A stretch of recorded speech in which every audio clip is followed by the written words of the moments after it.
আসসালামু আলাইকুম, সবাই কেমন আছেন? আজকে আমাদের ভিডিও লেসনে আপনাদের স্বাগতম। আজকে আমরা আ জ্যামিতির খুব গুরুত্বপূর্ণ একটি টপিক যেমন রেখা কোণ সংক্রান্ত একদম বেসিক কনসেপশন আমরা আজকে রপ্ত করব এবং শুধু বেসিক কনসেপশন রপ্ত করা বিষয়টি না এবং এই বেসিক জিনিসের মাধ্যমে আমরা জ্যামিতি এবং মেন্টাল এবিলিটির আরও কিছু খুঁটিনাটি বিষয় এর মাধ্যমে রপ্ত করব। মানে একটি দিয়ে আমরা আরও অনেকগুলি সলভ করার চেষ্টা করব এবং আমাদের ওয়ে অফ থিংকিংটা চেঞ্জ করব এবং আমাদের যে কিভাবে গ্রাফ করতে হয়, কিভাবে অন্য অ্যাঙ্গেলে চিন্তা করতে হয়, এই বিষয়টাও আমরা আজকে দেখব লাইভ ক্লাসের মাধ্যমে। ঠিক আছে? তো আজকে এই রেখা কোণ সংক্রান্ত যে বিষয়গুলো আছে, তো সেই ক্ষেত্রে আমরা খুব বেসিক কিছু জিনিস শিখবো যে রেখা জিনিসটা কি এবং রেখাংশ কি। ঠিক আছে? তো একটু পরে আমাদের একটা এমসিকিউ আসবে, যে সেই এমসিকিউটা আপনারা ইজিলি উত্তর করতে পারবেন যে রেখা সংক্রান্ত যে বিষয়গুলো আছে। তো মাঝে মাঝে বলে যে রেখা বলতে আমরা যেটা বুঝি আসলে কিন্তু সেটা রেখা নয়, সেটা হচ্ছে রেখাংশ। ঠিক আছে? আমরা যেটাকে বলি রেখা, এটা মূলত হচ্ছে রেখাংশ। আরেকটা বিষয় হচ্ছে রশ্মি। ঠিক আছে? তো আপনি কি বলতে পারবেন যে রশ্মি জিনিসটা কি এবং রশ্মি এবং রেখার মধ্যে পার্থক্যটা কি? কোনো সময় ভেবে দেখেছেন? মানে আমরা জাস্ট একটা টান দিলাম, এটাই কি রেখা হয়ে গেল? নাকি এটা কি রশ্মি? নাকি এটা হচ্ছে রেখাংশ? আসলে এই জিনিসটা কি? এটা কিন্তু প্রায় এমসিকিউতে এসে থাকে এবং এটা অত্যন্ত গুরুত্বপূর্ণ একটা এমসিকিউ। ঠিক আছে? তো আমরা যখন এটা দিলাম, যখন এটা ওপেন এন্ডেড, যখন এটা অসীমভাবে চলতে থাকবে এবং একটি প্রান্ত বিন্দু থাকবে, কারণ একটা প্রান্ত বিন্দু আছে আর একটি প্রান্ত হচ্ছে অসীম, তো সেই ক্ষেত্রে এটিকে আমরা বলবো যে রশ্মি। ঠিক আছে? তো এটাকে আমরা বলবো হচ্ছে রশ্মি। যখন এটা হচ্ছে ওপেন ভাবে চলতে থাকবে এবং কোনো প্রান্ত বিন্দু থাকবে না, এটা অসীমভাবে চলতে থাকবে, সেটি হচ্ছে রেখা। এবং আমি রেখা থেকে এই অংশটুকু কেটে নিলাম, জাস্ট এই অংশটুকু ধরেন কেটে নিলাম, তখন এটি হয়ে গেল রেখাংশ। এখন বিষয় হচ্ছে পরীক্ষায় আসে যে রেখার পরীক্ষায় আসবে যে রশ্মির প্রান্তবিন্দু কয়টি, উত্তর কয়টি বলেন? একটি। তাহলে হচ্ছে যে রেখাংশের প্রান্তবিন্দু কয়টি? দুইটি। একটা, দুইটা। তো এই বিষয়টা অত্যন্ত গুরুত্বপূর্ণ, আশা করি বুঝতে পেরেছেন। এরপরে রেখা থেকে যখন একটা বিন্দু ছিল, এই বিন্দুগুলা যখন আমি যোগ করতে থাকবো, এই বিন্দুগুলা একটা রেখায় পরিণত হবে। আবার একটি রেখার সাথে যখন আরেকটি রেখা যোগ হবে, তখন এটি একটা কোণে পরিণত হবে এবং এটির একটি শীর্ষবিন্দু থাকবে। এটি কি থাকবে? শীর্ষবিন্দু থাকবে। ঠিক আছে? আচ্ছা, আমরা পরবর্তী টপিকে চলে যাচ্ছি। এবার হচ্ছে আমরা কোণ সংক্রান্ত যে বেসিক জিনিসগুলো আছে এগুলো আমরা এমনিতেই জানি। ঠিক আছে? তারপর আমরা একটু দেখব যে বইয়ের ভাষায় তো আমরা অনেক পড়েছি, যে বেসিক জিনিসটা কি আমরা আবার একটু রিভিউ করব। ঠিক আছে? একটু দেখেন যে আমরা শুরু করি যেমন সন্নিহিত কোণ দিয়ে। ঠিক আছে? তো সন্নিহিত যে কথাগুলো একটু পুরাতন বাংলায় বলে তো আমাদের জন্য একটু কনফিউজিং মনে হয় কি। ঠিক আছে? সন্নিহিত মানে কথাটার অর্থ হচ্ছে সন্নিকটে। সন্নিহিত মানে কি? সন্নিকটে। ওকে? আচ্ছা, তো সন্নিহিত কোণ যখন হবে, যেমন একটা কোণ দিলাম, তো এখানে মনে করেন আরেকটা কোণ আমি দিলাম, দুইটার শীর্ষবিন্দু কিন্তু সেম এবং দুইটা কিন্তু সন্নিকটে, দুইটা কোণই সন্নিকটে, এই জন্য এটা হচ্ছে সন্নিহিত কোণ। এবং পরীক্ষায় যদি এমসিকিউ আসে তখন বেসিক যে জিনিসটা, এটা একটা শীর্ষবিন্দু থাকবে এবং এটার একটা সাধারণ বাহু থাকবে, যেমন এই দুইটার মধ্যে এই বাহুটা একটা কমন একটা বাহু রয়েছে। ঠিক আছে? এই জিনিসটা অত্যন্ত গুরুত্বপূর্ণ, আশা করি বুঝতে পেরেছেন। তার মানে কি? সন্নিহিত মানে সন্নিকটে বা নিকটে। ঠিক আছে? এটার মধ্যে দুইটার শীর্ষবিন্দু কিন্তু এই যে একটা জায়গায় কিন্তু মিলিত হয়েছে, দুইটার শীর্ষবিন্দু কিন্তু সেম, যেমন দুইটার শীর্ষবিন্দু হচ্ছে এই একই জায়গায় মিলিত হয়েছে। এইটা হচ্ছে অত্যন্ত গুরুত্বপূর্ণ এবং এটার মধ্যে হচ্ছে একটি রেখা কমন রয়েছে এবং দুইটারই শীর্ষবিন্দু এক জায়গায় মিলিত হয়েছে এবং কমন শীর্ষবিন্দু এবং কমন বাহু রয়েছে এবং দুইটাই সন্নিকটে। ওকে? আশা করি এটা এমনিতেই পারবো আমরা। পরবর্তীতে আমরা চলে যাব যে আপনার হচ্ছে যে অনুরূপ কোণ কোনটা। তো অনুরূপ কোণ কোনটা কথার মধ্যেই কিন্তু অনুরূপ মানে দুইটা দেখতে একই রকম, যেমন এইখানে যে কিউ এস এন এবং হচ্ছে আপনার এস টি পি, এই দুইটা পরস্পর কি? এই দুইটা পরস্পর হচ্ছে আপনার আহ, অনুরূপ কোণ, কারণ দুইটা কোণ দেখতে একই রকম। যখন দুইটি সরল রেখা বা হচ্ছে দুইটি সমান্তরাল সরল রেখা যখন অপর একটি সরল রেখা দ্বারা ছেদ হয়, তখন হচ্ছে আপনার যে এই রেখাটির সাথে পরপর দুইটা কোণ হয়, দুইটা একই দিকে থাকবে, একই রকম থাকবে, কোণের পরিমাণ এবং আকার সেম থাকবে। ঠিক আছে? এটা হচ্ছে সন্নিহিত বা অনুরূপ কোণ, সরি, এটা হচ্ছে অনুরূপ কোণ। এবং এই দুইটা কোণের এইখানে যখন একটি বাহু আরেকটা বাহুকে যখন হচ্ছে আপনার ছেদ করবে, তখন এটার বিপরীত দিকে যে একটি কোণের বিপরীত দিকে যে আরেকটি কোণ উৎপন্ন হবে বা বিপরীত, এই বিপ্রতীপ মানে হচ্ছে আমরা এটাকে আমি মজা করে বলবো এটা হচ্ছে বিপরীত কোণ। এটা কি কোণ? এটা হচ্ছে বিপরীত কোণ। বিপ্রতীপ কোণ মানে কি? বিপরীত কোণ। এখন থেকে আমি বিপ্রতীপ কোণ বলবো না, এখন থেকে আমি এটা বলবো বিপরীত কোণ, মানে বিপরীত দিকে অবস্থান করবে এবং দুইটা শীর্ষবিন্দু সেম থাকবে এবং দুইটা অপর দিক থেকে এটা যদি আমি ধরে নিচ্ছি এটা হচ্ছে আপনার যদি 50 ডিগ্রি হয়ে থাকে তাহলে এটাও কত ডিগ্রি হবে? 50 ডিগ্রি। আমি ধরলাম এটা হচ্ছে 110 ডিগ্রি, তাহলে অপর দিকে যে কোণটি রয়েছে সেটি হবে 110 ডিগ্রি। খুবই সিম্পল। ওকে, পরবর্তীতে আমরা চলে যাব যে একান্তর কোণ। একান্তর কোণকে আমি বলি হচ্ছে জেড কোণ। তাইলে এইখানে যে জেড আকৃতিতে যে কোণটা রয়েছে সেটাকে আমি বলবো একান্তর কোণ। এই যে দেখেন এইখানে জেড আকৃতিতে যে কোণটা রয়েছে সেটা হচ্ছে আপনার একান্তর কোণ। তো সেই ক্ষেত্রে জেড কোণের যে অপর দুই দিকে যে কোণ দুইটি রয়েছে ওই কোণ দুইটি সবসময় সমান হবে। কোণ দুইটির আকার সবসময়, যে এটা যদি আমার যদি হয় ধরেন আপনার এটা হচ্ছে আপনার 60 ডিগ্রি, তাহলে এটার এই পাশেও কি হবে? এই পাশেও 60 ডিগ্রি হবে জেড কোণের অপর দিকে। ঠিক আছে, এই ক্ষেত্রেও দুটি সমান্তরাল সরলরেখাকে অপর একটি সরলরেখা ছেদ করবে এবং এটার হচ্ছে যে বিপরীত দিক দুইটাতে আপনার হচ্ছে যে একই পরিমাণের কোণ তৈরি হবে এবং এটাকে আমরা মনে রাখবো হচ্ছে জেড কোণ দিয়ে। আশা করি সবাই এটা বুঝতে পেরেছেন এবং এইখানে তির্যকভাবে ছেদ করে যাবে। আচ্ছা, এই জিনিসগুলো আমরা এমনিতেই জানি, তারপর আমরা একটু দেখে নিলাম। তারপরে বিসিএস সহ শিক্ষক নিবন্ধন এবং হচ্ছে আপনার এনটিআরসি পরীক্ষাগুলোতে বারবার একটি প্রশ্ন আসে যে এটা কি সম্পূরক কোণ নাকি এটা পূরক কোণ। তো সবাই যেটা মনে করে সম্পূরক কোণ হচ্ছে স্থূল কোণ এবং পূরক কোণ হচ্ছে আপনার হচ্ছে সূক্ষ্ম কোণ। এই ভুলটা কিন্তু সবাই করে থাকে, কিন্তু আসলে না।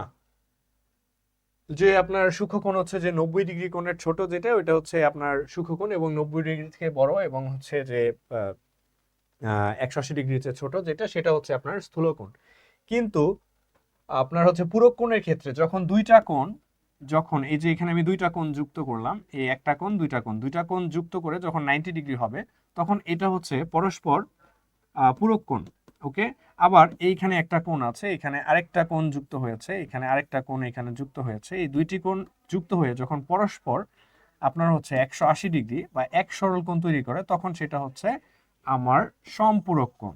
আচ্ছা, তো এটা তো আমরা শিখলাম। তো এইখানে একটা বিষয় হচ্ছে যে সম্পূরক কোণ হওয়ার ক্ষেত্রে এখানে একটি দুইটি এখানে একটি এখানে দুইটি, মানে দুইটি কোণ হওয়া কিন্তু বাধ্যতামূলক। বাট আমরা কিন্তু এই জিনিসটা ভুলে যাই।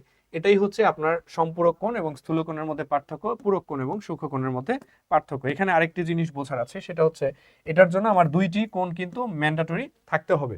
আচ্ছা, আরেকটা বিষয় যে দুইটা কোণ মিলে যখন 90 ডিগ্রি হবে তখন হচ্ছে পূরক কোণ, যখন 180 ডিগ্রি হবে তখন হচ্ছে সম্পূরক কোণ।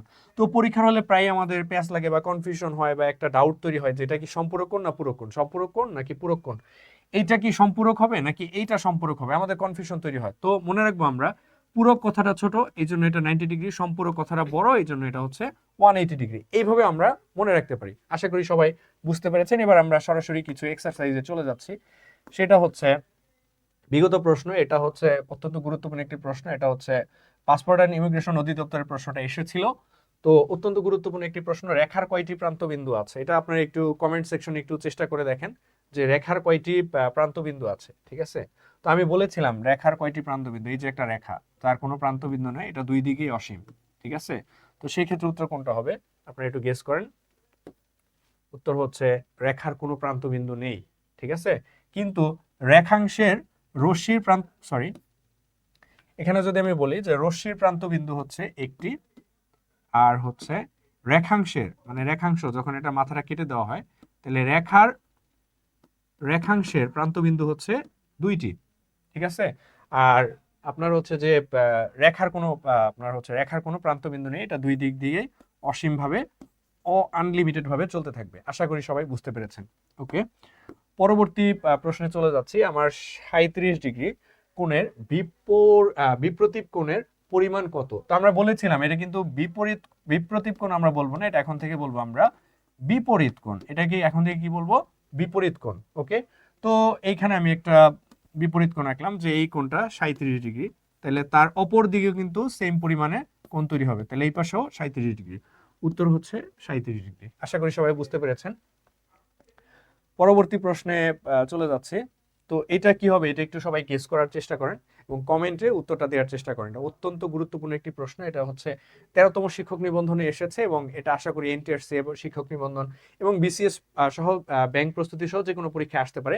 এবং এইখানে একটি জিনিস বোঝার আছে, যে কোনো সময় আমরা যখন জ্যামিতি করার চেষ্টা করব সেই ক্ষেত্রে এটার একটা স্কেচ আঁকাটা অত্যন্ত গুরুত্বপূর্ণ। এটা যদি এখানে স্কেচ দেওয়া আছে, বাট আমরা নিজের মতো করে একটা স্কেচ অবশ্যই তৈরি করে নিব, ঠিক আছে? তো এখানে বলছে যে এখানে চিত্রে ওয়াই এর মান কত, তো এটা বলেছে এটা হচ্ছে 60 ডিগ্রি। এটা অনেকভাবে সলভ করা যায়। তাহলে যে একান্তর কোণ বা জেড কোণ তার অপোজিট দিকে, মানে এখানেও কত ডিগ্রি হবে, 60 ডিগ্রি হবে। তাহলে এখানে যদি 60 ডিগ্রি হয় তাহলে এখানেও কত ডিগ্রি হবে, 60 ডিগ্রি। তাহলে এই পুরাটা যদি আমার হচ্ছে 180 ডিগ্রি হয়, পুরাটা যদি 180 ডিগ্রি হয়, এইখানে যদি আমার এইটুকের মধ্যে যদি আমার 60 ডিগ্রি হয়, তাহলে এখানে কত হবে, 120 ডিগ্রি। তাহলে ওয়াই কোণের মান হবে 120 ডিগ্রি, ঠিক আছে? তো এইভাবে আমরা সলভ করতে পারি। আবার আরেকভাবে সলভ করতে পারি। এইখানে একটু জিনিস দেখেন, আমি ধরলাম এখানে এটা এইভাবে আছে। তো এইটা যদি আমার 60 ডিগ্রি হয়, অনুরূপ কোণ এটাও 60 ডিগ্রি।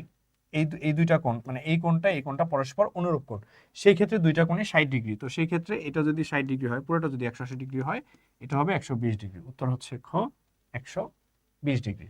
আশা করি সবাই বুঝতে পেরেছেন।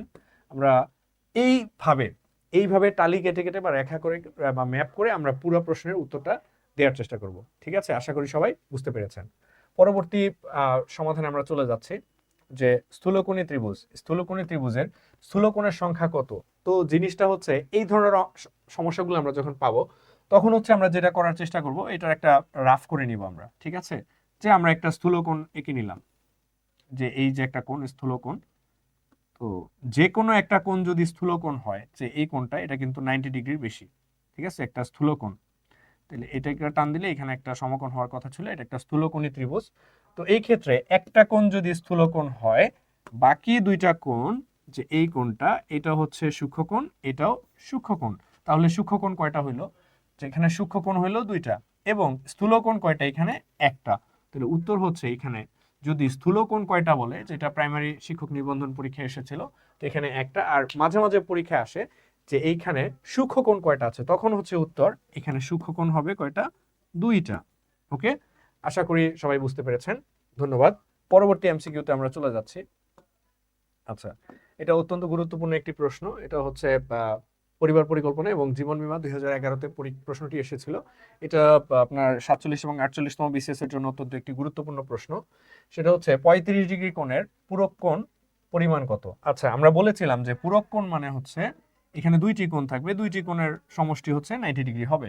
তো আমি ধরে নিচ্ছি যে দুইটি কোণের সমষ্টি হচ্ছে 90 ডিগ্রি হবে, সেটা হচ্ছে পূরক কোণ। এটা যদি আমার 35 হয়, এটা কত হবে?